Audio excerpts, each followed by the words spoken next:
ఆకలితో ఉన్న రాజు. ఒక ఊరిలో ఒక రాజు ఉండేవాడు. అతనికి రుచికరమైన భోజనం చాలా ఇష్టం. ప్రతిరోజు కొత్త వంటకాలు తినడానికి ఆసక్తిగా ఉండేవాడు.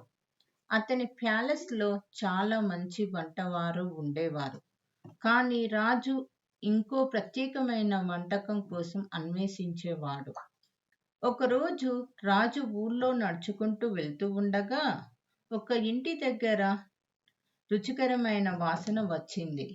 ఆ ఇంట్లో ఒక వృద్ధురాలు వంట చేస్తుంది.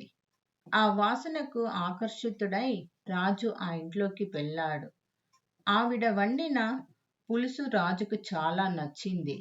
ఇది నేను తిన్న అత్యంత రుచికరమైన భోజనం అని రాజు అన్నాడు.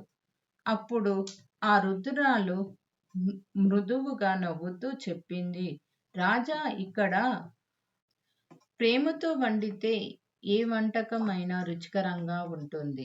ఆ రోజు తర్వాత రాజు సింపుల్ భోజనాలను ఆనందించేవాడు. అతని జీవితంలో సంతోషం, సమర్థత పెరిగింది. ప్రజలతో కలిసిపోయాడు.